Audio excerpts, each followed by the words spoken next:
इस वीडियो में आपको पता चलने वाला है कि कैसे एक फोटोग्राफर की फोटोज बन गई दुनिया में इतनी फेमस, और कैसे एक लेडी ने एक लाइट हाउस को ही खरीद लिया उसमें रहने के लिए। ऐसी ही लाइट हाउसेस से जुड़ी 7 अमेजिंग बातें जो आपने कभी नहीं सुनी होंगी।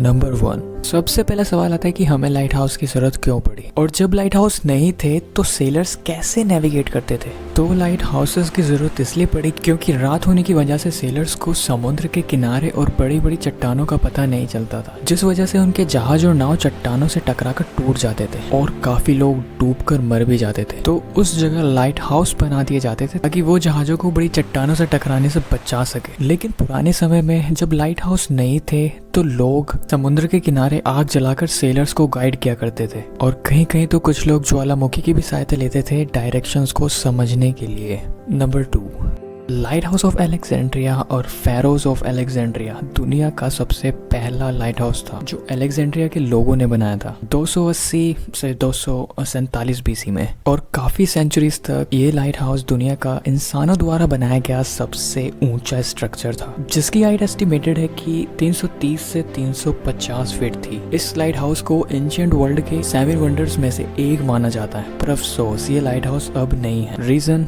अर्थक्वेक, जिस वजह से ये पूरा लाइट हाउस जैसे गायब हो गया।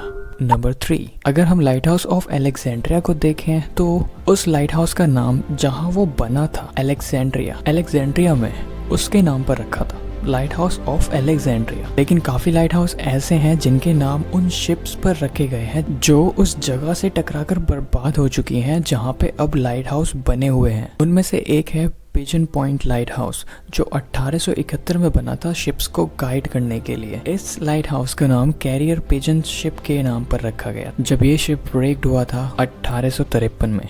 नंबर 4, जब भी आप लाइट हाउसेस के बारे में सोचते होंगे तो अक्सर आपके दिमाग में जो स्ट्रक्चर बनती होगी वो ये है, एक ऊंचा कॉनिकल टावर, एक सिलेंड्रिकल लाइट हाउस जो पेंट हुआ है विद डेमार व्हाइट और रेड कलर के कॉम्बिनेशंस के साथ। लेकिन ऐसा नहीं है। लाइट हाउस डिजाइन किए जाते हैं लोकेशन को देखकर, जैसे टॉलेस्ट लाइट हाउस बनाए जाते हैं जहाँ की जमीन बिल्कुल फ्लैट होती है, और short and squat light house बनाए जाते हैं जहाँ एक क्लिफ होती है और जहाँ समुद्र के किनारे काफी ज्यादा पथरीले होते हैं। स्क्वायर, ऑक्टेगनल, ये सभी डिपेंड करते हैं लोकेशन पर जहाँ वो लाइट हाउस बनाया जाएगा। नंबर 5, लाइट हाउस कीपर्स, जिनकी रिस्पॉन्सिबिलिटी होती है लाइट हाउस को मेंटेन रखने की, लाइट हाउस के लेंसेज को सफा करने की, और जब सनसेट होता है तो लाइट हाउस जलाने की और सनराइज होने पर बंद करने की। इन सभी काम के बीच जो पहला कॉम्प्लिकेटेड स्टेप होता है वो है सीढ़ियाँ। एक बड़े लाइट हाउस में 1000 से 2000 तक स्टेप्स हो सकते हैं, और इन पर चढ़ना और वापस से उतरना आप समझ ही सकते हैं। लेकिन कुछ लाइट हाउसेस ऐसे हैं जिनमें एलिवेटर्स लगाए गए हैं। उनमें से एक लाइट हाउस है इंडिया का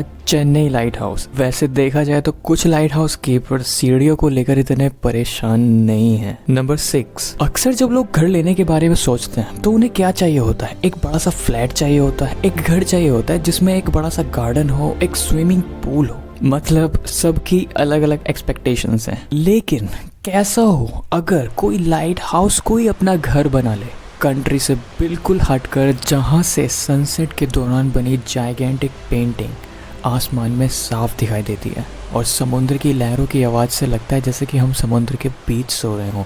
कुछ ऐसे ही हुआ जब शीला काउंसिल ने एक ऑक्शन में इस लाइट हाउस को खरीद लिया $71,000 में, और रिनोवेशन के बाद she made this lighthouse as a summer home.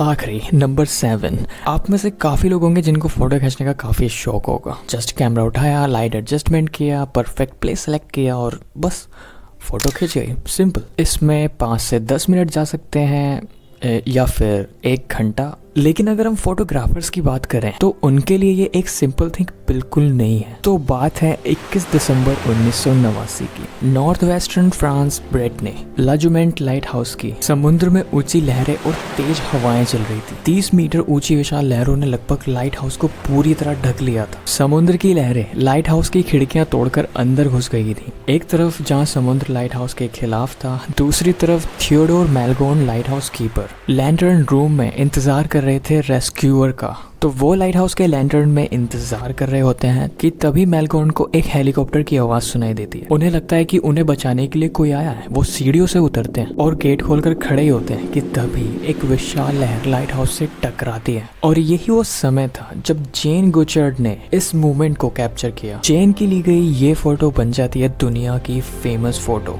Magazine, newspaper, हर जगह। पर सवाल ये आता है कि लाइट हाउस कीपर मैगलॉर्न का क्या हुआ? तो वो बिल्कुल सेफ है, उन्हें बचा लिया गया। लेकिन इस एक्सीडेंट के बाद ब्रेटनी में जो लाइट हाउस थे उन्हें ऑटोमेटेड कर दिया गया और अब लेजमेंट लाइट हाउस में कोई भी लाइट हाउस कीपर नहीं है 1991 से।